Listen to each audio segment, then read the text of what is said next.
The actual calling for the book came from a journey. I knew that I had to write this, and it had to start with me conquering my own fear to be that public, like I've been on my podcast, like I've been in this book. If that kind of makes you tighten up and think about it, look, that's happened to some of my friends. Like some of my friends been like, oh, are you worried you're going to lose friends? And the actual reality is I've gained so many friends and I've lost no friends. And it's because the world craves authenticity, and we're all trying to figure it out. Hey, everybody. First of all, just thank you from the bottom of my heart for being here. I really, really appreciate you showing up for this. It's always a bit of a difficult puzzle to decide who to invite. You know, we only have 65 seats here. If you don't have a seat, we can also sit on those chairs or the couch back there. So just make yourself at home. This is all being recorded and will be released on Thursday as an episode of the podcast. And for this, I really was thinking about who's the right person to interview me for the launch of the book, For Love Conquers Fear, which came out today in honor of the solstice. And thank you. And I was like, it's got to be my good buddy, Byron Reese. You know, Byron is a inspiration to me. He was on episode 12 of the podcast, true genius, beautiful heart, has written one of the most formative books of AI. Actually, John Mackey says it's his favorite book ever on AI, called The Fourth Age, which sold a tremendous number of copies in 14 languages now. And it's a very philosophical read on AI, including, are we going to be able to create sentience or consciousness in machines? And it really depends on how you approach the arc of what you believe we are. Are we nothing more than biological machines? Is there a soul? And so he discusses the whole history behind how humanity has basically grappled with the nature of our reality, which one of the most challenging chapters in my book, and the longest chapter in the book, is chapter 12, which is what is our reality.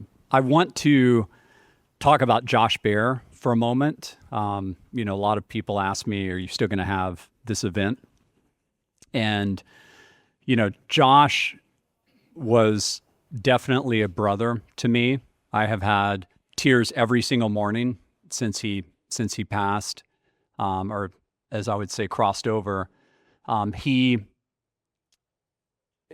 Deborah and I moved back from San Francisco to Austin, it was 22 years ago. And I had a tech club out there called Mind Exchange, where we'd get together. It was with Aaron Hoffman and some other entrepreneurs. And I was looking to maybe establish something like that in Austin so that we could create an entrepreneurial kind of, you know, group to learn from each other. And I found out that it already existed. It was this guy, Bijoy Goswami, who had this group called Bootstrap Austin. Bijoy is a great guy. And I met Josh Baer, and it was like we just moved back. And Josh and I, you know, started talking, and we're like, we really need to do everything we can to energize entrepreneurship in Austin. And at this point in time, Austin was decimated because the dot-com bust had occurred. And part of the reason I was able to build Bazaar Voice with Josh's help, Josh was the very first investor in Bazaar Voice, is that office space was near free, like literally near free. Everything was decimated. Living.com had gone out of business. Garden.com had gone out of business. Like Austin was just really reeling from the ripple effects of what had happened in Silicon Valley. And it was super depressing in Silicon Valley too.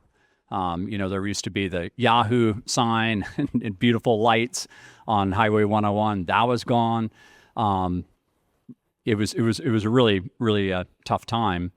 But Josh and I made this pact, and he really executed on that to an incredible degree. I took the route of continuing to start companies, ended up starting Bazaar Voice at the right place, right time for that social media wave that was about to happen. You know, when we started Bazaar Voice, it was just 2 years before the iPhone came out. Facebook was closed to the public. There was no such thing as Twitter or Snapchat or TikTok or any of these things. And And so there's a social media wave about to happen, as Mike Maples Jr. would say. There was a pattern that was about to break, an inflection point. And Josh saw that from the beginning and fortunately did very well financially with that. And that helped build Capital Factory. And he always gave me credit for that. But the reality is Josh deserves more credit than anybody I know for Austin entrepreneurship, anybody I know. He, I think, is the reason that the Elon Musk companies moved here. I really do. I think he established the deep tech movement in Austin. The first investor in Apptronic, the first investor in Icon 3D Housing, which won the moon-based contract from NASA. The first, one of the first investors in Paradromics, which is brain-computer interface company. I mean, he's covering the superfecta, which I talk about in the book. And I was thinking about, what did I learn from him most recently? What's the singular lesson I learned from him most recently? And it's really the lesson of agency, which that's what this book is all about. Team humanity is our free will decision to say, what do we want to be when we grow up? And Josh Baer was always asking, what does Austin want to be when it grows up? And he saw that, Mike Maples Jr., one of the, giant, angel and seed investors, was a great entrepreneur here. He always said, bits are easier than atoms. It's easier to deal with bits because you're dealing with digital. And my dad was an entrepreneur since I was a kid, and he never understood what I was doing until much later because I was building things in the virtual world. He was always building things in the physical world. He was like, son, I can't see anything that you're actually creating. I was like, Dad, trust me, this will turn out really well. And now we're at the time where Josh saw it, where we're now able to manipulate atoms. That's what deep tech is about. And Josh, right before he passed away, he single-handedly built the entire new Capital Factory website, leveraging a number of AI tools, including Claude Code, over the weekend before he passed away. And if you look at capitalfactory.com now and the amazingness of thousands of companies that they've invested in, and that was all Josh. And what he was teaching us with that final lesson is you can be 50 years old, he had just turned 50, and you can reinvent yourself and say, I'm going to show everybody that I personally, meaning Josh, can lead with AI and leverage my agency, because that's what Josh was always trying to teach us, is that the agency is within us all. And it's up to us whether or not we want to leverage that and grasp onto that, or just be in a victim mindset of things are happening to me versus I can make things happen. And so I think that's the lasting lesson that Josh left us with. And, he's irreplaceable. I definitely want to make that point. I don't know anybody like him. I've never seen someone that's as good at helping so many people at scale constantly, and the outpouring of just amazing, letters of how he impacted people. There are thousands and thousands now on Facebook and LinkedIn. I mean, it's just literally every time I start reading them, I then tear up all over again, right? Because there's just so many. Some I knew. A lot of them I didn't know. And a lot of them, people have been here a long time, like Joseph Kopsar. I bet you didn't know them either. There's just so many of these stories. But that's the lesson I think he taught us right before he crossed over, is that you can leverage these tools to build something great. He had budgeted hundreds of thousands of dollars and 6 months to rebuild the website. And he was like, I'm just going to do it over a weekend. And he did. He did it over a single weekend. So if you go to capitalfactory.com, that is Josh. I also want to thank Amit Sharma for buying all the books for this event. Amit's one of my closest friends and is an amazing entrepreneur. He built a SaaS company called Narvar to over 100 million of AR. And we were lucky enough to be among the first investors in that. And then I was really surprised when he decided to move from Silicon Valley to Austin. But I just really want to give you a lot of love and appreciation for providing this for people and just supporting this event and really being such a brother to me. So thank you. Love you, brother. So much. Thank you. Love you. All right. So actually, we're flipping the script here because I interviewed Byron last time on episode 12, and here we go. So he's going to interview me. Thank you all for coming. This is Brett's day, and I'm so excited for him. And so I'm going to speak as little as possible. I just want to say a couple of sentences. I was thinking about Brett, and everybody there's something about them that's unique. And I was trying to put my finger on it because I could say, he's a great entrepreneur and all these other things. And I think the word I settled on, of all the people I know in the world, he is the most authentic person I've ever met. And my esteem for him went through the roof yesterday because I said, hey, before I do this thing, can we just have a call? And he said, sure. And so I reread the book and I listened to his audio and I did all these other things to prep. And I'm making all my notes. And I said, Brett, tomorrow's like the celebration of you. And so I just kind of want it to be, easy for you. That being said, next time we're at dinner, I have some hard questions that I have for you that I don't think are appropriate for this audience. And he's like what? And I said, well, no. And he said, oh, no, that's really good. Ask me that. And I said, really? I literally said, that's not cross the line? And he's like, no. And I said, well, what about this one? And I threw another one. And he goes, no, that's great. And every single one. Oh, thank you. He kept telling me, no, ask me that. Who would do that, So my esteem for him just went through the roof. But I do want to start with you telling the story of your journey these last 4 years, because knowing him, I only knew bits and pieces. I never heard the full narrative. So I would like to take some serious time to you start like that talk you gave a week or so ago. Sure, yeah. I've been grappling with what our reality is, honestly, since I was a kid. I grew up reading science fiction, like a lot of entrepreneurs I know.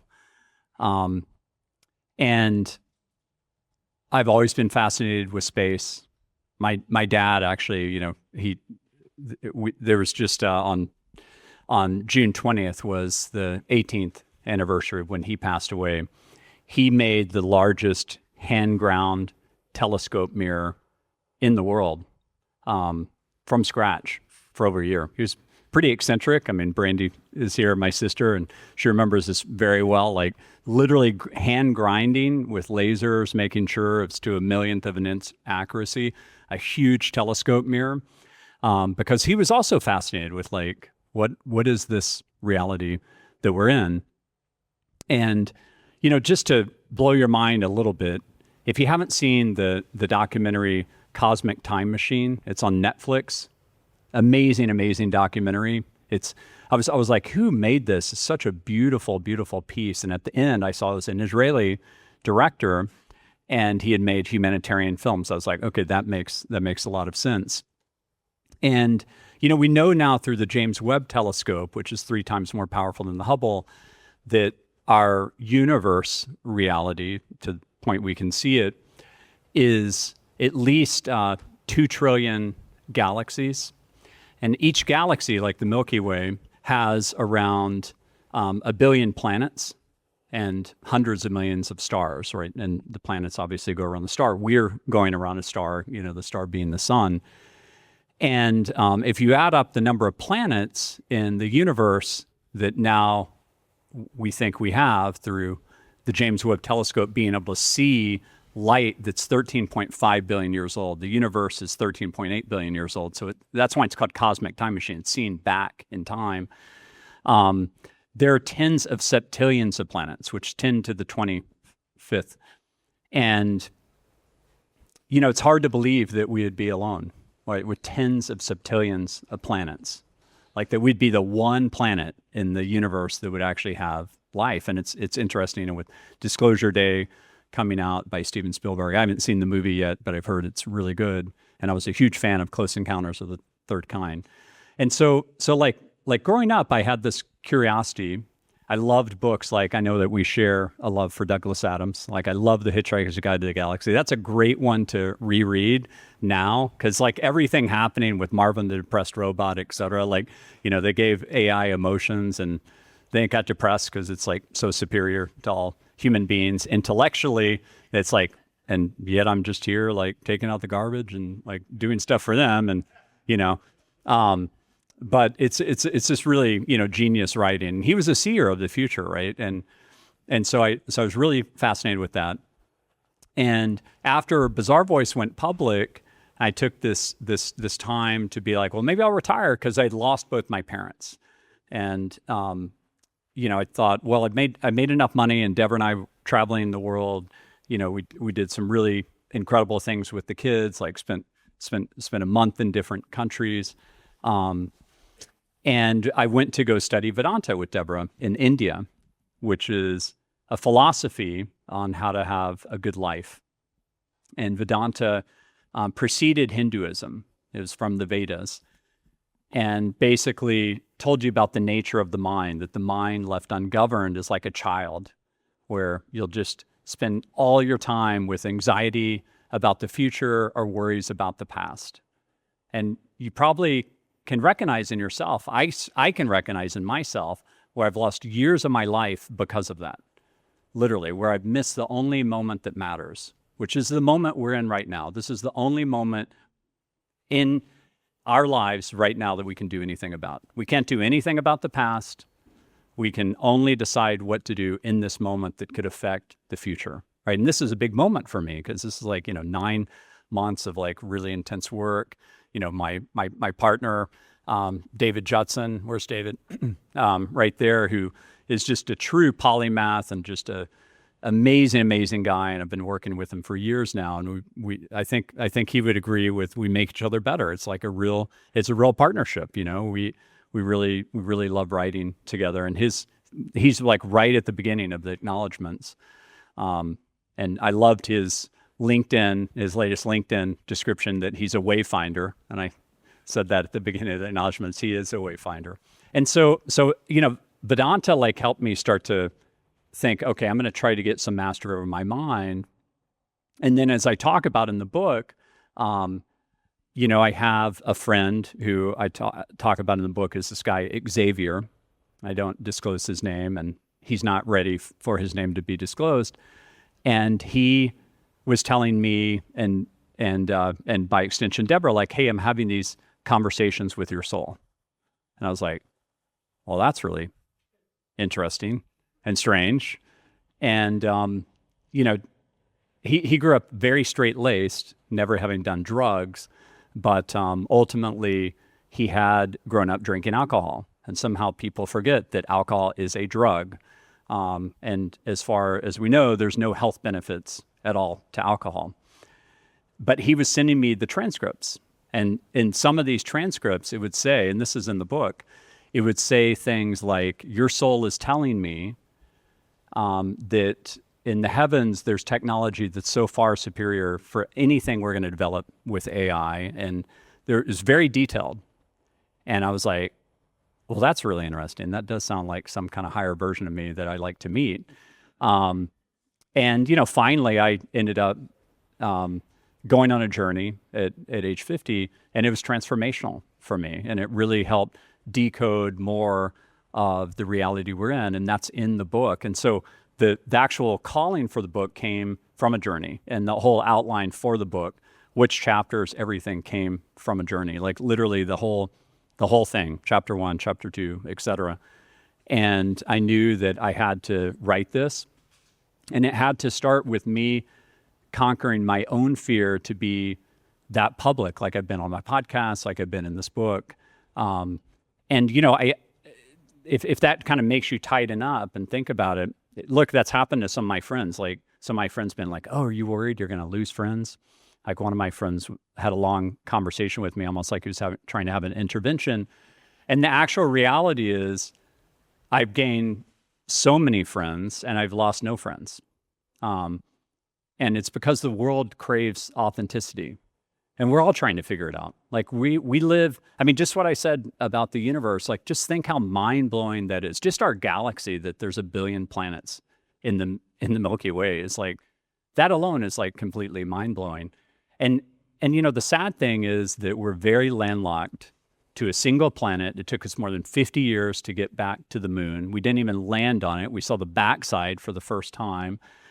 And we could extinct ourselves. Now, I'm mostly optimistic that we're not, as I lay out in the book, but there's a lot at stake. And, can we decode faster than light speed travel? Is that possible? It really shook Einstein that quantum entanglement was real, that he proved that mathematically. He couldn't see the scientific test in his lifetime to see that it was actually possible. But then it's been proven many times, and quantum computing doesn't work without it. So we don't know a lot, and we only know what 4% of the universe is made of. Shout out to Mark Gover. Where's Mark? Who was on episode 2. Mark has had a huge influence on me. Has really become a brother. I told him when we first met, I'm like, you're going to move to Austin. And here he is. He did move to Austin. We spoke at a couple of events, but he wrote these books about our brains receiving consciousness versus the hard problem of consciousness, just saying, why in a cold, dead universe where we have the Fermi's paradox, where supposedly we've never had any alien visitors, so we seem to be alone in this vast universe of tens of septillions of planets, like why do we not see anything? And we only know what this 4% of the universe is made of. 96% we just call dark energy and dark matter. We have no idea what it is. So just think about that for a second. We've progressed a lot, but we don't know what 96% of our universe is. We don't know if we're in a multi-universal reality, in a multi-dimensional reality. And if we extinct ourselves, how sad would that be, right? Because here we are, like with the ultimate technology to accelerate things, with AI, quantum computing, robotics, and brain-computer interfaces, and like, let's go team humanity. Like, let's make it to the other side of the fear-based curve, where people have seen the Matrix and the Terminator and think that's it. We're just gonna wipe ourselves out. And that would be a real tragedy. And so that's why I wrote this book, is to give us hope, but also be clear-eyed on what the risks are. So it's been a real journey of journeys, for sure. And then how did the podcast come along? Why did you decide to do that as the expression? Yeah, so the podcast, I mean, it's interesting. I wanted to get a lot of perspectives and have these types of conversations. And so I'm just going to do a podcast. I'm going to have conversations with people that I really want to have conversations with on this topic. And I'm going to see where it goes, and I'm going to learn a lot. And I honestly thought at the beginning of the podcast, it's going to make me more pessimistic, because I'm pretty optimistic by nature. I love humanity, as I lay out in the book. And I just thought, well, I'm going to end up being more pessimistic because people are in general more pessimistic than me about this topic. That was my impression. And it actually made me more optimistic that we're going to make it. I've recorded now. This is, I think this is the 66th episode, or maybe this is the 65th episode. The next 2 episodes, Jeff Cardenas comes out, episode 66. Amani Carson comes out, episode 67. So this is the 65th. And, even like people that are much more pessimistic than me, I had Chris Himes on the podcast. I think Chris is a genius. I love Chris. He's a very good friend, but he's a lot more pessimistic than I am. And that's a fascinating episode, because we're really pushing each other and challenging each other. And I wanted to hit it from all these different angles. But even the people that are pessimistic that I've had on have made me more optimistic. And it's because I think a lot of the pessimism comes from this perspective that is really locked in our brains because the collective human psyche has been talking about for so long that we're going to develop machines that destroy us. This dates back to ancient history, as I lay out in the second longest chapter in the book is the Conquering Fear chapter. That's chapter 1. And it's over an hour long. This has been a wild day because I've already listened to over 4 hours of the book on Audible. And I will tell you that's the hardest thing I've ever done is to record in a studio. I did that for over 20 hours. You cannot record. Mark told me this. He warned me. You cannot record more than 3 to 4 hours a day or it'll fry your brain. And you're drinking so much water because you're performing for someone. You're going to be in their ears and you've got to make sure you hit the emotional chords and you've got to pronounce like really ancient words correctly, including like words, in Chinese, etc. And it was a struggle. Let's just say it was a struggle. You don't want to see what the sound editors had to do to make it work, but it's all me. And the book is really, me and David, and it's all written by us. It's not AI. It really is. It's us. It's not an AI. Now the Lattice is a different thing. The Lattice, which came out in September, that is very much leveraging AI. But it was me trying to process, lots of books that I've read to say, how can I synthesize these books I've read into a science fiction story that's very engaging, that gives people hope, but also helps them make sense of these books I've read and what I think our reality is, as well as, journeys I've had. In one of my books, there was a chemical that was like poly something, something, something. It was like 2 lines long, literally. And I included it in the book, comma, a word I include in here just to mess with the guy reading the audiobook. So just like that. Well, yeah, but see, I was the one torturing myself because I was like, oh my gosh, I wrote this, and it's like I have no freaking clue how to pronounce it. I mean, there's some like really complex words in the book, like it was very embarrassing that I kept on mispronouncing Hannah Arendt's name. That was very embarrassing. But I also was mispronouncing Dario Mode's name. Yeah. Like I kept on mispronouncing that, so I had to like redo all that. Deconstruct the title, because is love conquers fear just a statement, like rock beats paper or rock beats scissors? Is it a wish? Is it a prediction?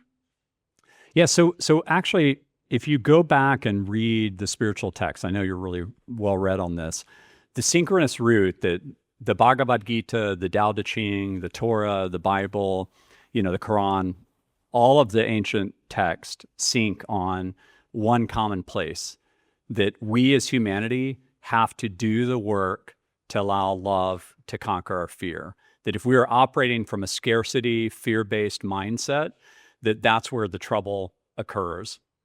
And you can see it, during the financial downturn of 2008, 2009, when Lehman Brothers went out of business, there was a German billionaire who went from 3 billion to 2 billion of wealth, and he ran out in front of a train and killed himself. He just threw himself in front of the train. And that's a scarcity construct, which tells you all you need to know. You could be a billionaire, and if you're hanging out with people where that's the only judgment that's being applied of like, how many billions do you have?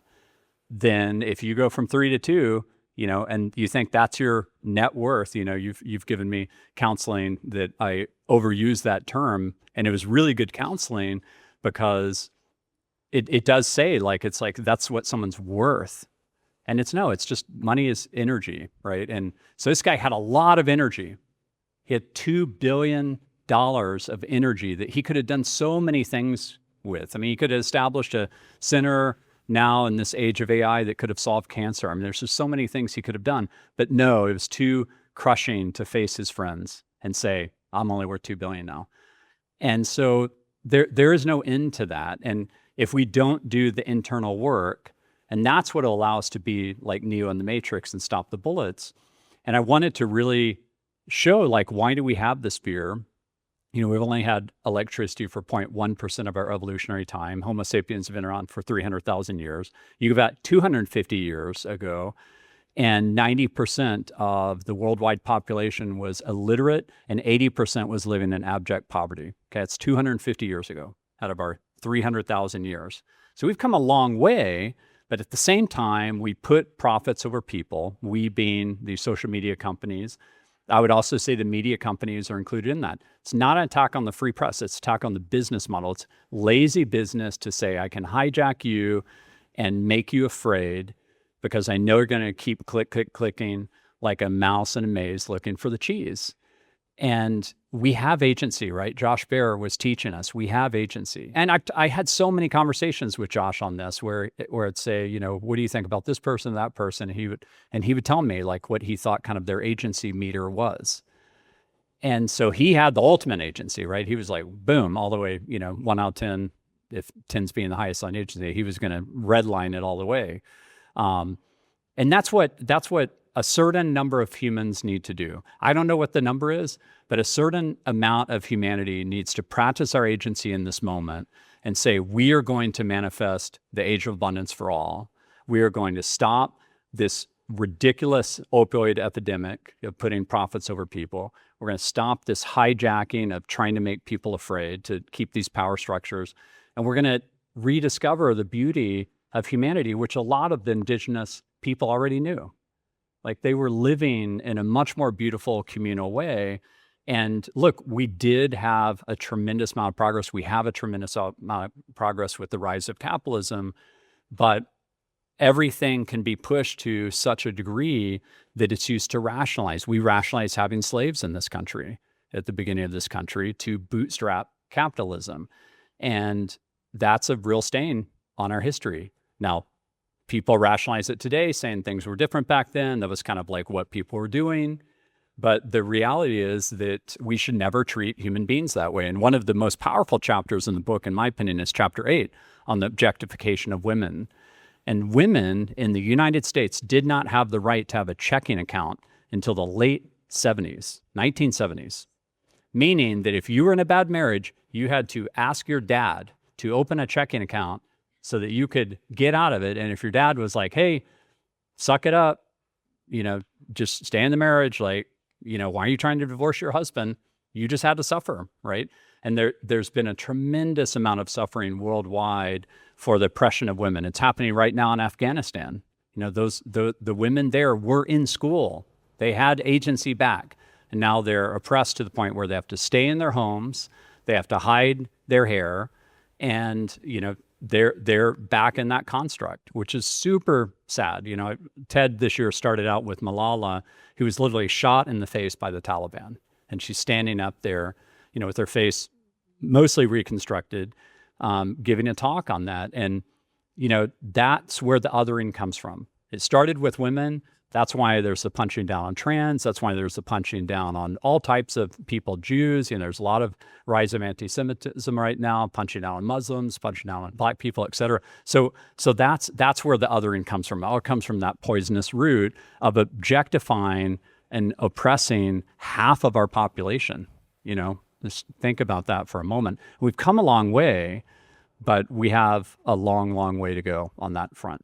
I lay all that out in the book. I mean, you know, just women's right to vote is a pretty recent phenomenon in our evolutionary history and in the history of democracies. I mean, that really was, that wasn't really a thing in most countries around the world, including ours, until, you know, it was like a 180-year period where things really changed.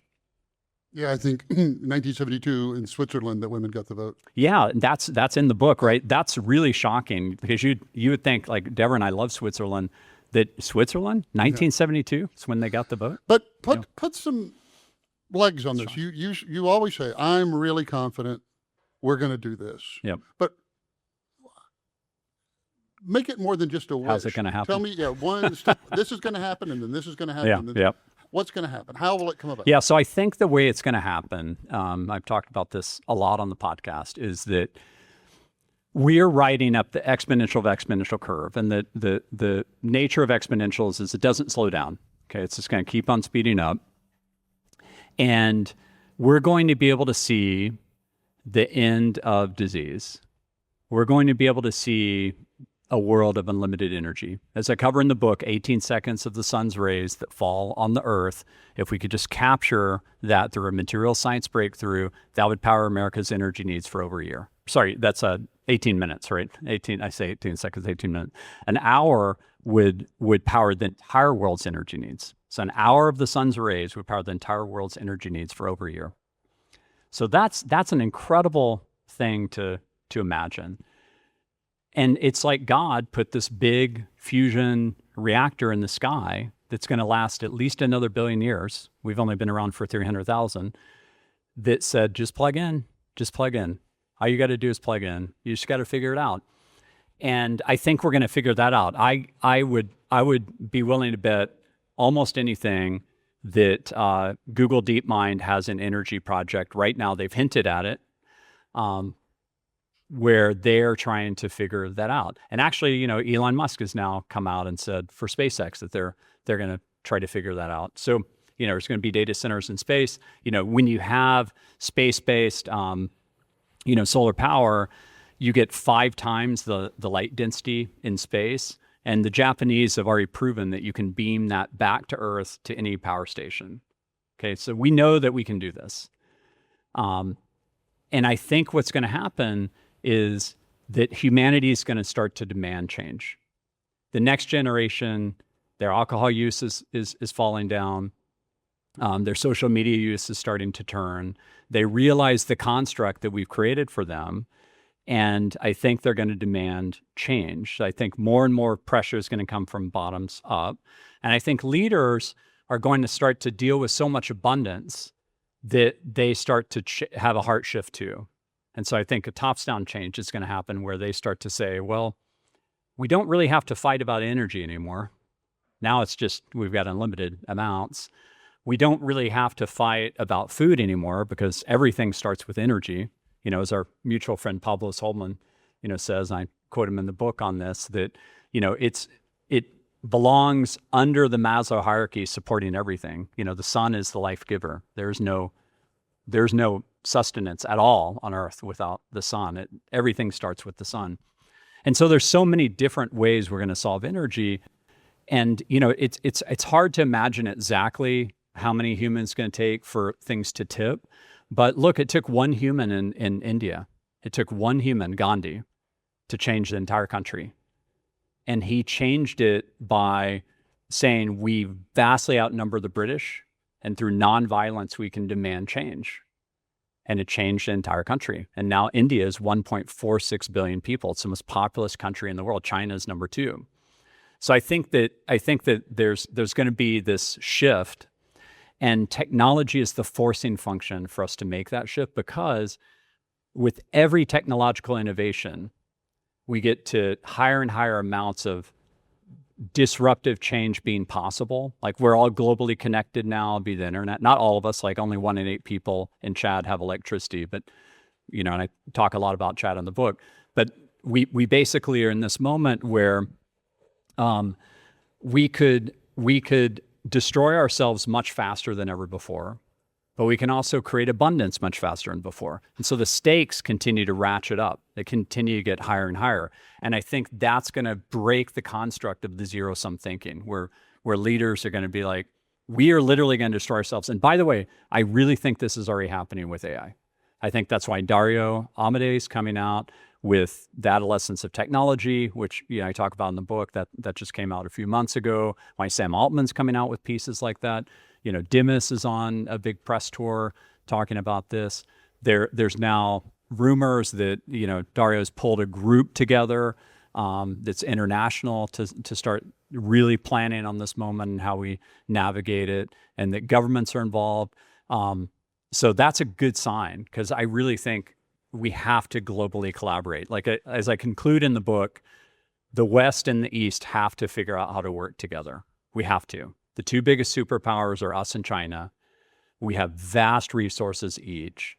And even though we don't like their form of government, and even though they don't like our form of government, at least the people in power there, we have to figure out how to work together. And I give you a lot of reason for hope in the book that during the height of the Cold War, our best scientists and Russia's best scientists figured out how to work together, because we had an extinction event facing us in the face. And for that one, it was disease, right? It was smallpox and polio. So we figured out how to work together when the stakes were really high.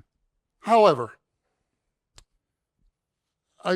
technology can do all of these things, but I would argue it already has. There's about 1 billion hungry people in the world, and you can go to the UN's website, download the list at every country, and tells you how many. And 80% of the hungry people in the world live in countries that are net food exporters. 80% of all the hungry people in the world live in countries that export food. So you could say the age of abundance hit a long time ago. Yep. And you have 500,000 kids a year going blind from vitamin A deficiency when it would take 6 cents of vitamin A to keep that from happening to them. 500,000 kids, 6 cents. And yet all the people I know who are wealthy, I've never met one that gave it all away, that gave 3/4 of it away. There was one billionaire, what was his name, Albert Finney or something, who went all the way down, to zero. That even when people have individual abundance, they hold on to it. You also have the founder of Patagonia who Fair enough. All right. But the fact changed that the whole we know their names shows that when you give us abundance in a world where you could solve these problems for nothing, we all sleep well at night in our comfy beds, not worrying about 500,000 kids going blind. And so if we, with all this abundance and all this technology and all of this, we aren't even moved to do it, what's your basis for hoping that there's going to be this like widespread awakening? I think that what's going to happen is that the mental constructs are going to be broken. Like we have not experienced the amount of abundance that I'm talking about. Like the amount of abundance that you would get from decoding the energy of the sun will break things from a construct standpoint so profoundly that it'll unmask the fact that, yes, we have enough food right now to feed everybody in the world. It's just not distributed. Jamie Metzl on episode 18 talked about that in detail. And he was saying, we have enough food right now. It's just not distributed. Not distributed because it's not profitable, because we're locked into a capitalist construct where it doesn't make sense for us to go over to a place like Chad, where 1 in 8 people have electricity. There's very, very poor infrastructure, et cetera, and say we're going to feed 21 million people. And should we do it? Yeah, we probably should. But with the current construct of like quarterly earnings and like everything else, people are going to say, wait, hold on. I hired you, Mr. or Mrs. CEO, to maximize profits. And that is the measure that you have. And that's why I cover in the book places like Bhutan, where they measure themselves on gross national happiness. Like we can do things differently. There's a lot of models in the world to learn from. And so I think what's going to happen is the constructs are going to be broken so profoundly in the next 10 to 15 years as we ride up this exponential curve that it is going to force a change. And the big question I have, and this is, I don't like to talk this negative about it, but this is a very fair point that people have raised with me that are more pessimistic. And Eric Schmidt has talked about this as well on several podcasts. The question is, can we get there through the light? Can we just get there by leveraging our better angels and say, let's seize abundance together, team humanity all the way? We're 99.9% genetically the same. And so here we are, with the same type of genetics. God is showing us that we're almost all the same, but we're locked into these constructs of my religion versus your religion, my race versus your race, my generation versus your generation, my country versus your country, et cetera.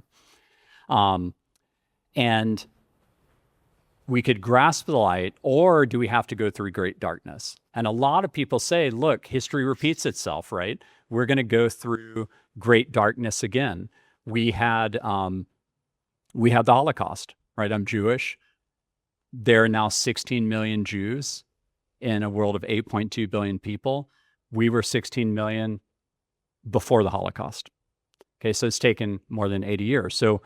So I could try to be very pessimistic and say, well, you've seen what humanity's done, and you were actually at the dinner where one of the dinner mates said that, and it was this part where it made my heart hurt, where I was like thinking to myself inside, I was like, oh my gosh, don't give up on humanity, right? It's like in the book, I talk about the bumper sticker that you see every election cycle, and there will be one coming out where it'll say 2028, giant meteor just ended already, right? And that there are a lot of people that have given up on us, but whenever you get human beings together and you're off devices and you just have presence, always amazing things happen. And so our core nature is beautiful and good. And so I just think that we can seize the light more than go through great darkness. But that is one thing that keeps me up at night is, do we have to go through great darkness to wake up, realize like how bad it could be to say, okay, let's collaborate globally so it's not going to be bad, so that we make it good. What you said is, I said, so what's going to happen? And you're like, well, you can't even imagine the amount of abundance that's coming. Yep. And what I was trying to say, though, is that there are individual people who have that kind of abundance, right? Yeah, for sure. And what we see is that it does not change their heart. I don't agree with that. No. I mean, Rockefeller, he changed his whole life around. Well, right. He found God, and then he literally decided, right. and it changed his health too. Like, surprisingly, like his whole health turned around. The fact we know the outlier tells us that that's not what normally happens. Right. Every billionaire I know works real hard to get their second billion when they can't spend their first. And so they have the kind of abundance you're imagining, and their hearts are still bad. There's a lot of beautiful models though to learn from. I mean, Warren Buffett is my favorite leader in capitalism today. Mm-hmm. And the best Warren Buffett story, this is all you need to know about the man, is during the financial downturn, he got a call from the CEO of Goldman Sachs. Lehman Brothers had gone out of business. Goldman Sachs was literally counting their money going down by the minute. Okay, they were going to go out of business. And Lloyd calls Warren, and he says, "Hey, I need to talk." And he says, "I know why you're calling. I'm having ice cream with my great-granddaughter at Dairy Queen. Can I call you back?" Okay, and he calls him back after 30 minutes. I can't imagine if you're Lloyd, just like, oh my gosh, Goldman Sachs going to go out of business, is Warren Buffett going to call me back? But he calls him back, and in 10 minutes, Warren decides to give them a $10 billion loan. Now, how is that possible? How can a man like that decide in 10 minutes? He wakes up every day, he spends 4 hours reading. Okay, so he already knows all the numbers. Number two, it tells you everything you need to know about the man. Like, he's with his great-granddaughter. He's going to have that moment. He probably already knows what his decision is going to be. He's probably expecting the call. And he's like, I'm going to focus on being with her. And he is like really early on with things like the Giving Pledge. And he gave a tremendous amount of money to Bill and Melinda Gates to help solve all types of disease in Africa. And so there are people that we can learn from. I mean, I'll give you a counter example, and maybe I shouldn't do this, but I've already said a lot of things maybe I shouldn't have said. There's a very famous billionaire that recently got divorced, and he remarried. Okay, and one of the first things he did after he remarried was he bought a $380 million yacht. Okay. And on the yacht, at the front of the yacht, he put a beautiful bronze statue that's about 80 feet high of a mermaid with the boobs spilling out. And the face of the mermaid is the woman he married. Okay, that's kind of everything you need to know about how crazy you can get in terms of being locked into a comparison game. Because nobody needs a $380 million yacht. And there's no end, again, to that external accumulation. There's no end to it. It will never happen. You know, when I studied Vedanta with Deborah, we were studying under Swamiji Parthasarathi outside of Pune. By the way, amazing book. If you read Governing Business and Relationships by him, it's the best book I've written on business, or I've read on business. And so, there's a lot of like hyper wealthy in India and hyper poor. It's like a huge, strata. And, part of it came from the caste system, and that's The only part of the Bhagavad Gita I don't like is the fact that it talks about the caste system as mandated by God. But basically, he's standing on this beautiful yacht. It's kind of like the type of yacht I'm talking about, like a $380 million yacht. And he's thinking, gosh, this guy must be really happy with this. And so he says, I hope you're very happy here. And he said, you see that one across the bay? There's one twice as big. It's like, that's next. It's all that mattered. Couldn't be happy on his own yacht. It's just all about the next. There's no end. You're a healthy guy, and you live in a very safe country. Yes. And you have a support network of a family that all love you, and you're affluent. 30 years. Yeah. We just celebrated 30 years. And you're affluent, and you are smart. Yay! And you're intelligent, and you're like a guy who has everything going for you. And so somebody could look at it and say, wow, that's easy for you to tell everybody don't have fear, because 99.9% of us have real things to be afraid of that deserve that. Yeah. Yeah. And I get that. I get that a lot. And honestly, the most spiritual people I've met usually have almost no money. Because I do believe in reincarnation. I talk about that a lot in the book. There's a lot of evidence for it, that we have a soul, that soul energy never dissipates, and that we come back and we're in this world of form. And, in the chapter on decoding our reality, what is our reality? That the whole point of this game, it's not a simulation, but we wrote a piece on that. But this kind of construct we're in this world of form is to force us to have our souls grow, to manifest more love. What Jesus was preaching is right. Jesus was hanging out with the lowest of the low, and he was preaching selfless service. He was preaching love. And that's what is in all the spiritual text, right? I think that there's been many prophets that were very divinely inspired.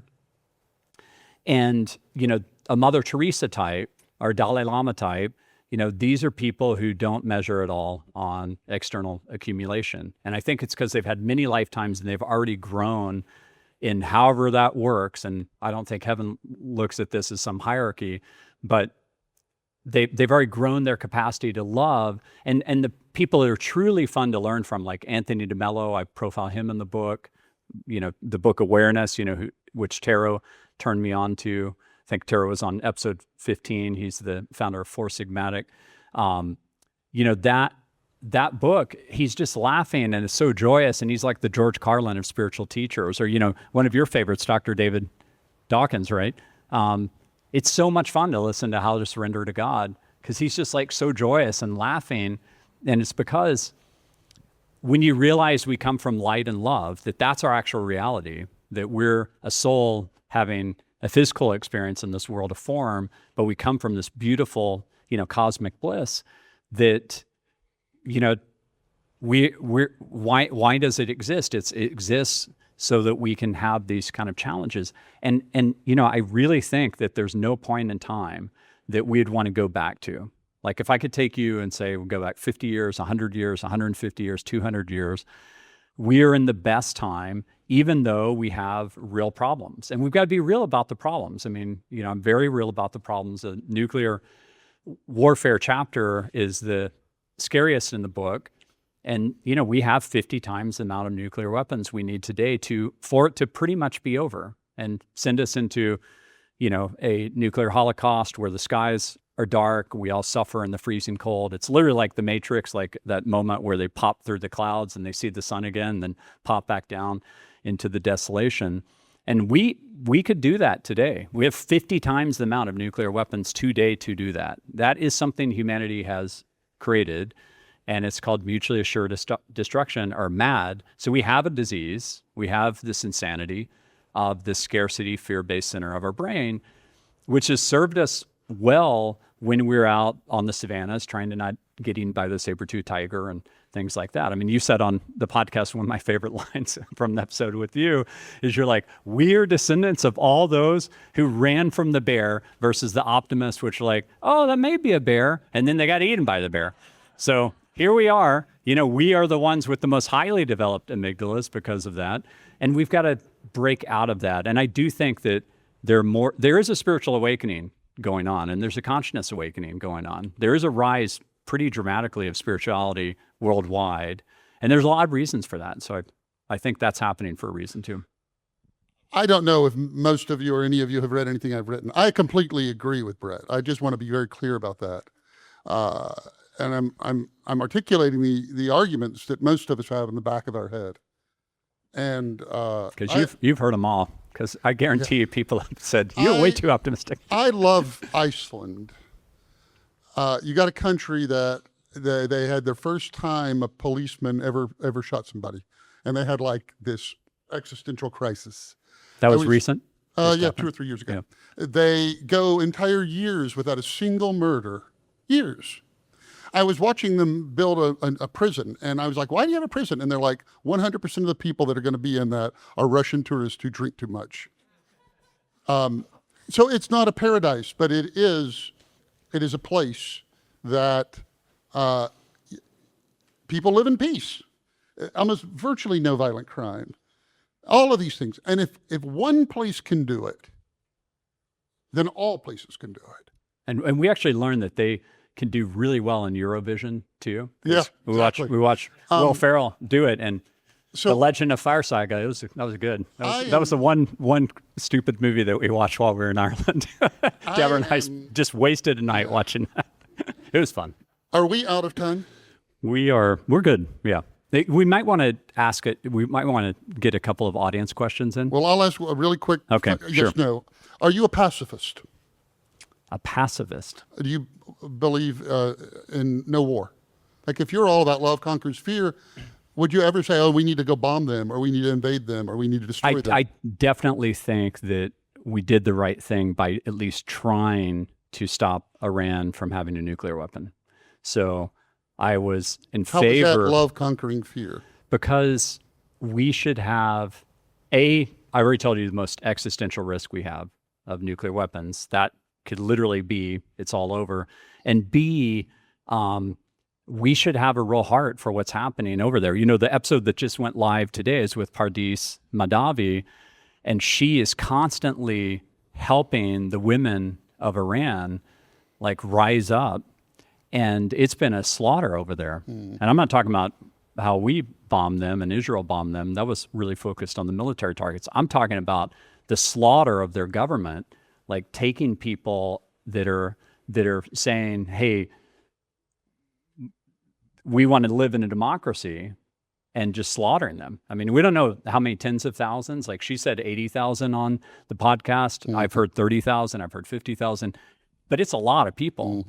And we know what happens to women in that environment. And, in the 70s, Tehran is heralded, according to Pardis, as Paris was for fashion.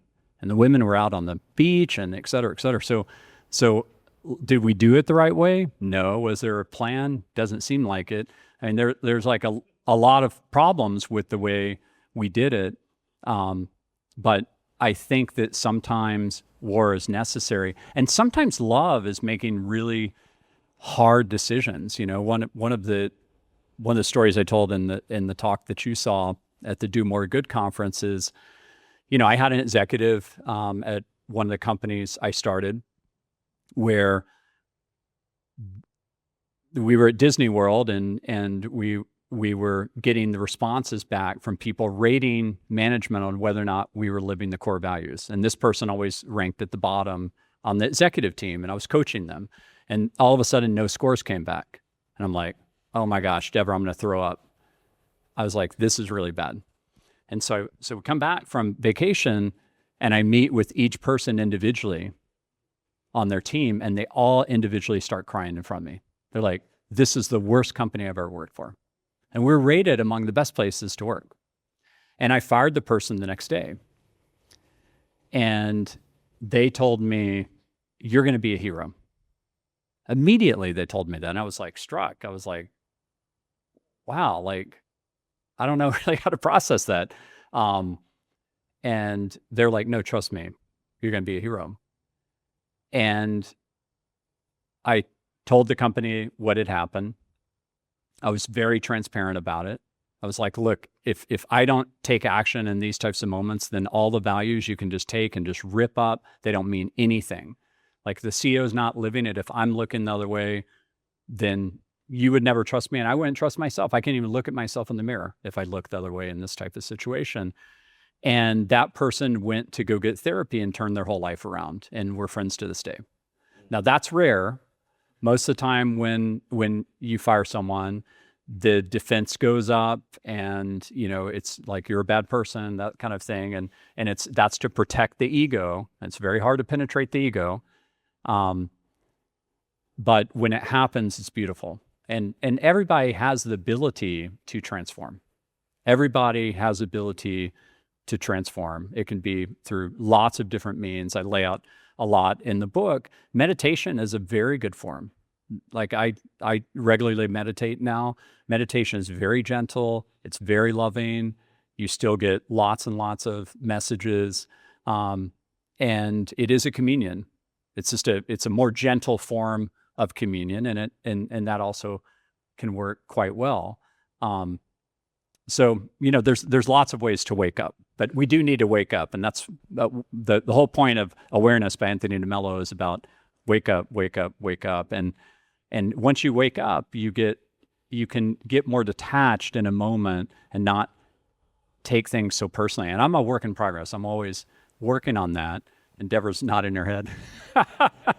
I love it. This is like when you have your wife at an event of 30 years, there's no hiding. Like literally anything, I always, one funny thing I tell Deborah is like, she'll bring up something from 15 years ago. I'm like, honestly, that is a different version of me. I don't even know that person anymore. And it's true. I would never do something like I did 15 years ago. But yeah, I've got lots of scar tissue.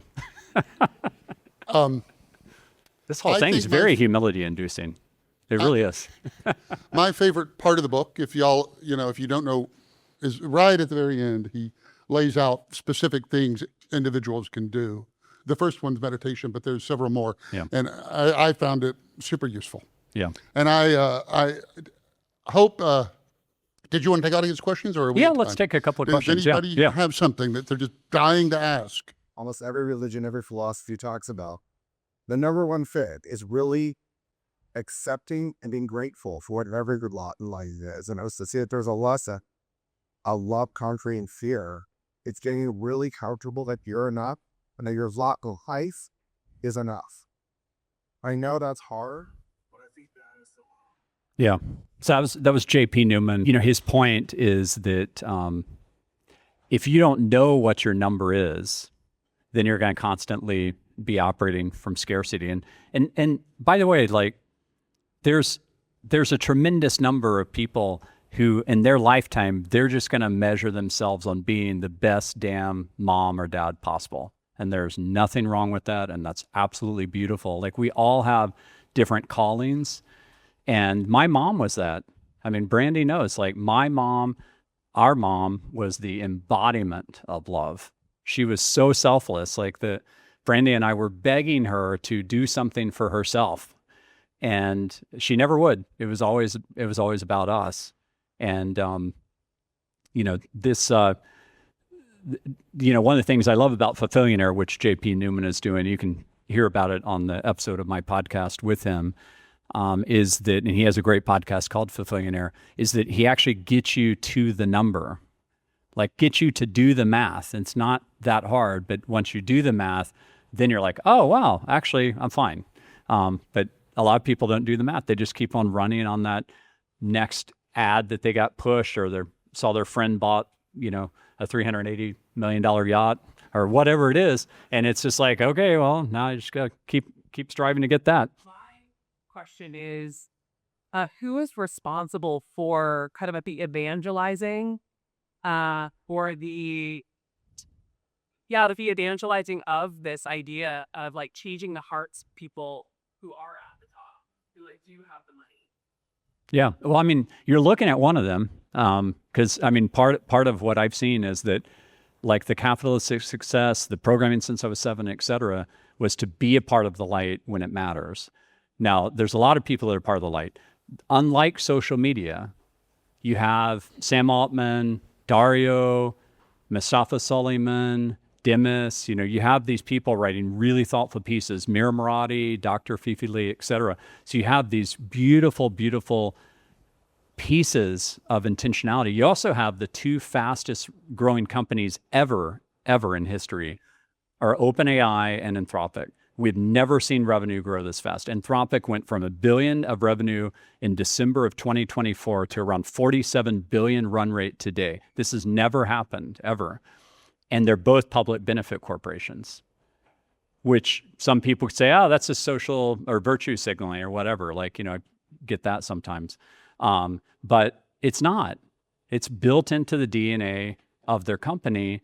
And it is a step, right? And it happens, what's that saying? You're going to know the origin of the saying that sometimes history happens very slow and then it happens in a split moment. He says sometimes it takes I guarantee you David's going to know the answer to this. Basically, it's Mao. And he said there are decades where nothing happens, and then there are weeks where decades happen. And that's it. Look, if you're a gay person in the United States, you never thought gay marriage was going to happen, and then it happened. If you're a woman and you didn't have the right to vote, you never thought that was going to happen, then it happened. And it didn't happen just because people passively said bye. It happened through action. When we were in Ireland, we were staying at the Imperial Hotel, and that was in Cork, right? And there were photos of Frederick Douglass there. And Frederick Douglass was in Ireland back then in the mid 1840s, campaigning for America. And Ireland was like a partner to help us realize that we shouldn't have slaves. And eventually that led to the Civil War. If you've never read What to the Slave is the 4th of July, it's Frederick Douglass's most famous speech. It is stunning. I mean, if you read that, you can feel the power and the gravity of the man and the moment. And it led to a civil war, and things changed. But things also changed because of the Industrial Revolution. Mm-hmm. Like, people are like, we've got machines, like we shouldn't use people and we shouldn't subhuman people. So, don't underestimate the power for things to change quickly as we ride up the technology curve, and it makes things look so antiquated. And I think, one of the things that I think a lot about is that we're in this moment in time where, like, Naomi, my niece, she's not going to know the world before the internet. She's also really not going to know the world before social media, because I don't think you probably remember the world before social media because you're too young, right, at that time. Definitions of social media change. Right. Yeah.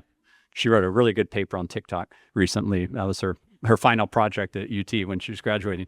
But basically, we're going to have so many of these moments in the next 10 years. Mm-hmm. We're going to be like, do you remember the time before we had unlimited energy? Right. Do you remember the time where we used to have disease? Do you remember the time? That's going to be able to be said like every year or two over the next 10 to 15 years. So it's not going to be like these 10, 20-year cycles.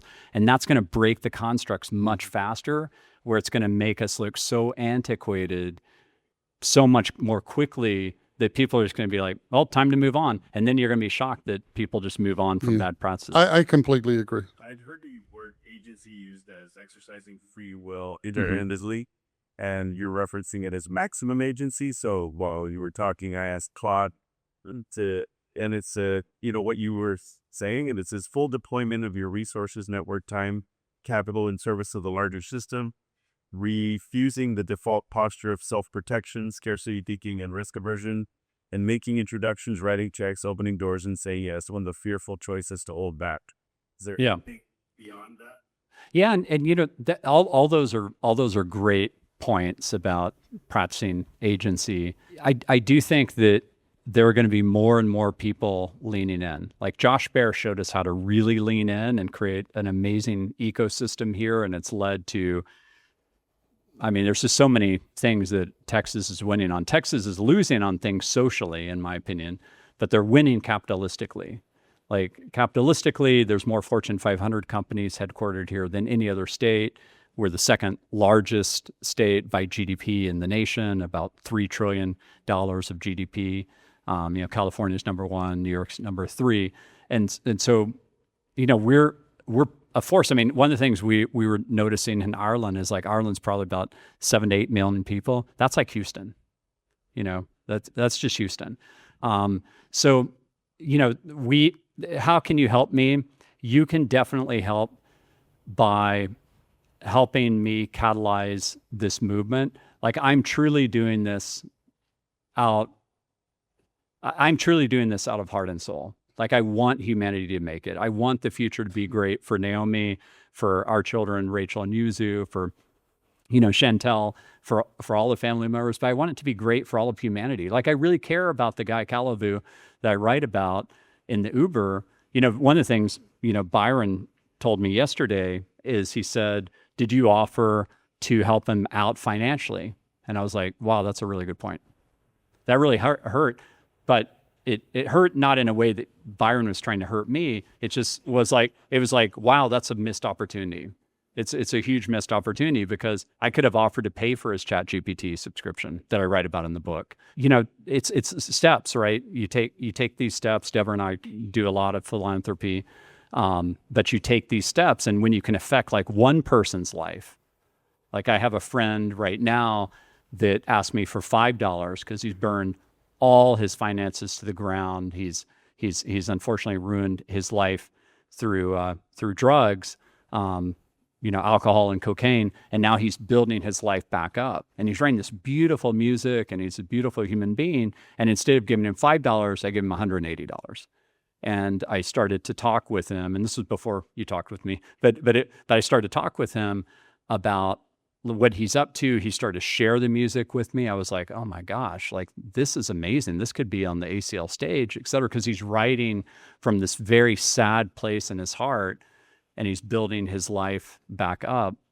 And so, how you can help is you can, buy the book in Audible or on the ebook. You've all got the book for free here. It's fun in Audible, in my opinion, because look, I like listening to it, even though it's my voice. Like a lot of people where they say like, I can't stand the sound of my voice. I would honestly say like, hey, I was there too. But love yourself enough where you don't dislike the sound of your voice. Like that's kind of like a reflection of something deep down in you saying, I'm not good enough. And I was there. I used to hate hearing my voice, but I don't hate it anymore. And I'm actually listening to my own book as kind of a detached observer, because when I'm in Audible, that's the primary way I consume books. And so I'm now listening to my own book, and I'm like, wow, that sounds really good. And I'm like, oh, wait, that's actually my voice, So it's a fun medium to read in it. And the reason it matters for you to buy it is that then you'll be a verified purchaser. And if you write a review, if you're moved by the book, or if you're not, you write a negative review, like Bizarre Voice was all about authenticity. It was. Then, write what you really feel. Like, does it move you? What are you more optimistic about? What are you more pessimistic about? Do you agree with my thesis? Do you not agree with my thesis? I'm trying to figure it out too. Like, I'm not professing that I understand the nature of God, that I know the reality that we're in, et cetera. I don't know that it's even possible. Like we're like fish swimming in the ocean of consciousness. We can't step outside the ocean and observe it. We're in it. So there's certain things that I don't think are going to be knowable. I actually think that the universe is infinite, by the way. I think when we build a next telescope, we're going to find that there's, tens of trillions of galaxies and on and on and on. Because what did we used to think how many galaxies there were? Like 200 years ago, how many do we think there were? That was just one. No, that was just one. Right, there it you was, go. It was actually Hubble, the man who Right. figured out Andromeda was another galaxy. And Yeah. it was Lenin, not Mile, by the way. We Yeah, had a question okay, way good. back there. Nicely done. My university is now here, 3 years old. So I spent 90 months going with up page this Bayesian book at the Get Out in the World now. It's the posts it's year born. What should be in that mission? How are you moving? Yeah, so that's John Kadinda, which episode were you on, John? You were in the first 10. I think you're like number 9 or something. But John, that's a great episode on energy. John is a real energy expert, especially on Africa, and comes from Kenya and has like crazy academic credentials and married a woman with crazy academic credentials. I'm like, you guys are going to have the smartest children ever. But look, I think that open source models are going to win. I mean, DeepSeek just got a $7 billion investment. That's not in the book because that just happened.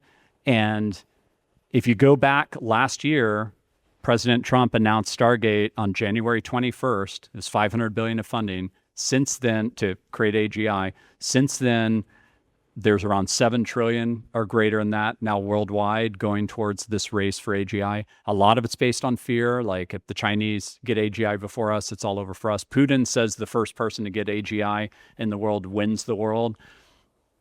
A lot of it's based on love. A lot of it's based on love. Like this trying to figure out what our reality is based on love. Like let's solve energy, let's solve disease. But I think what we're seeing is that there's not that much durability in the IP for these models, that it's going to go open source. And part of it is that it's so good. It's so good. It's so powerful that humanity is going to demand it more and more. And that doesn't mean that these models aren't going to have a place and that OpenAI and Anthropic won't do well as a company. They're supposedly going to go public this year and probably have around $1 trillion of market cap each. It's crazy for those words to come out of my mouth, right? That SpaceX now is a $2 trillion market cap company, but here we are. And I think that we're there because, these things are like the next wave of electricity. I mean, they're like so foundational in terms of how they can change the world and how many people can use them. And that moment with President Trump, it was literally the day before January 20th, where DeepSeek announced the R1 model. And the next week, NASDAQ lost $1 trillion of market cap, led by NVIDIA losing $600 billion. Because people are like, wow, there's not that much proprietary here. And I still think that's the case, but I think we're on the edge of the frontier right now. And it will just get very decentralized. And you're right, then terrorists can use it because they can have it, they're open source on servers, et cetera. But my bet is that there's so many more good humans that can forecast that that's going to happen that will build the counterweights to that. And there's lots of arguments on this. Like lots of people will say, Sam Harris will say something like, it's much easier to break the world than it is to repair the world. Yes, that's also true. But there's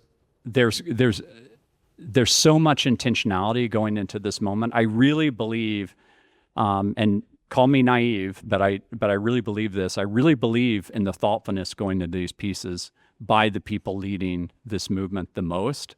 Like I'm trying to do my little part here. I'm not leading OpenAI or Anthropic, but Google AI for that matter, or Meta AI or Microsoft AI. But I think that the intentionality going into these, it is different this time. It's not like the beginning of social media. It's not like the beginning of mobile. It's not like the beginning of the internet. There's some really beautiful intentionality and design, and all their employees are watching. They're all watching, and they're all going to hold them accountable to that. And yes, they're a lot of them are going to get fantastically wealthy, but they're watching their leaders put out these pieces, and then they're seeing what's happening behind the scenes. And I do think that Sam Altman, my opinion was he wasn't necessarily there, and that's why a lot of people left. But I think now he's gotten there, and part of the reason he got there, and it was pretty disturbing, there was someone that literally threw a Molotov cocktail in his house, and he has a baby now, like with his husband, and it snapped him up. And then he started to really write really thoughtful pieces. Now, maybe he was already going to be there, and that's not fair to him. I don't personally know him, but it's kind of like one of those microcosm moments on humanity's not going to put up with it. This whole narrative of there's going to be a world of 12 trillionaires and everybody else is going to live in squalor. No way. There would be pitchforks all over the place. It doesn't matter how much money you have, you would have no safety. It doesn't matter if you go to New Zealand or whatever, you would have no safety. Like that will not stand. Humanity will not stand for that, just like the people in India did not stand for the oppression of the British, and they overthrew it, just like, the people of Ireland. Like, we found out in Ireland about the Great Hunger, the potato famine, and man, it's infuriating. Like in the mid 1800s, like literally the British were forcing the Irish farmers to send all their potatoes, etc. And it's pretty raw there still, because they remember it. They were like, we're colonized and we were all starving, and 3 million people in Ireland either moved or died during the Great Hunger. It was a 4-year period. But they didn't stand for it, and things changed, and they're independent now, right? So it's things can change. Humanity will demand change, and it's going to happen much faster just because the technology constructs are going to break in a positive way, where people are going to be able to glimpse abundance more and more. But yeah, you guys could definitely help by telling your friends about the book and writing reviews. I know a thing or two about customer reviews. Definitely post about it. Like, I need all the help I can get. Like, I really think that this book, and read it and agree or disagree, it has to be completely authentic to how you feel, but I really think it has the potential to make people feel hopeful by being real too, not just being like it's all going to be roses, like being very real on what our risks are. And then I've had a lot of people now read the full book where they're like, I feel a lot more hopeful now. And I get messages every day from people listening to the podcast saying, it's literally transforming me. And that's what I'm trying to do. And remember that I'm also transforming myself in the process. I'm getting more and more input constantly from all the guests I've had on, and hitting this from so many different angles that it's an incredible learning journey for me. But I'm trying to help us make it through the light versus go through great darkness. This message, I think, is right on. What about people who don't know where their next paycheck coming from? They're worried about their mortgage, their childcare issues. There's a lot more of them than there are of us who are worried about paying our mortgage. How do we get the message and the knowledge of what's going on? I know a lot of people don't even know what AI is. They have to use it. They don't understand how it's great for people at this level or this level are theirs. What do we do about everybody else? Yeah, at the Do More Good conference, which you can see the talk I gave there, it's online now. There was this really fun woman who we were just like dancing, Nancy remembers her, and I created a song using Suno, or Suno, I don't know how to say that. I get back to my pronunciation. I feel like I'm reading an audiobook again. But I was using Suno the night before, and I created a song about her to get everybody dancing. And it was so much fun. And I asked people, I said, how many of you have ever created a song in AI? And I thought for sure this crowd, it's like around 10%, had ever even used AI to create a song. And, our youngest child, Yuzu, like a couple of years ago when we were in Japan, Yuzu would ask questions at a restaurant and then create a AI song for them in Japanese using J-pop, using Suno, but making it in J-pop style. And it would blow their minds. And I would tell Yuzu, I'd be like, they are never going to forget that moment, because it's the moment where someone showed them something that they're going to remember forever. And so I think the more that these tools get easier to use, the more embedded they get in things, the cheaper they become, and the more that we all lean in and try to teach people like to use them. One of my favorite questions I ask people is, I'm like, if you could ask a machine any question that's trained on all of humanity's content, all philosophy, all scientific papers, all religious text, everything is in one place, what would you ask it? They're like, oh, well. I'm like, well, you can do that with AI right now. You can ask ChatGPT anything that you're curious about. And I'm learning a ton every single day. Like, my learning rate's gone way, way up. And so look, I've laid out on the podcast, if you're a plumber, I did this exchange with people like Morgan Linton on episode 10, because that was about AI powered engineering. He's like an incredible genius when it comes to that. I was like, let's talk about if you're a plumber, right? And how you would use it if you're a plumber. And you could tell ChatGPT or Claude, you could say like, hey, lay out a course for me over the next 5 weeks to turn me into the best plumber in the world. Include links to the videos I should watch, test me on my knowledge, etc. And the more we tell those stories, and the sad thing is that right now the media narrative is so dystopian around AI that only 25% Americans are hopeful about the future with AI. That's crazy. Like, we have technology that's so incredibly powerful and amazing, and leaders at these companies that are really trying to have great intentionality. One of the fears was that these models would do nefarious things. You remember that fear? Well, a lot of people have missed the fact that in the last 9 months, every model that Anthropic's come out with, they've fixed that problem. It passes all the highest bar of their test where it doesn't do nefarious things anymore. Somehow people just miss that. That's happened for a company that's 5 years old. Okay, they're 5 years old, 47 billion annual run rate company, and they've solved this problem of it doing, hacker-like things, and faking sentience, where they're like, oh my gosh, it's the Terminator scenario or whatever. So I think that let's give these companies some credit. I'm not saying they're doing everything right. They've got a very hard problem. They know how badly they could break the world with what they're doing. But it's really up to us and how we use these tools, and taking someone's hand that's not that technical and saying, let me show you how to do this. That could change someone's life. I don't know if I changed Calabu's life. I need to find a way to get back in touch with him, but he may have taken my advice. He may have ChatGPT today. He may have bought it for $20 a month, and he may be actively learning and doing things and dreaming about, as I write about in the book, what he could be doing. And that could be the spark. You never know how you're going to impact someone. Josh Baer impacted so many people. There's so many thousands of stories of like little actions he took that compounded over the decades since they knew him. And so, we can all lean in, and, you closed out episode 12 of the podcast with have no burden more than just doing acts of kindness, and I thought that was a great. That's all it takes to build utopia. That's all. We all think we have to do all the heavy lifting in the world, and I don't think that's true at all. So put no heavier burden on yourself than to be as good as you can be, and try tomorrow to just be a tiny bit better. And that's everything it takes to build utopia. That's all it takes.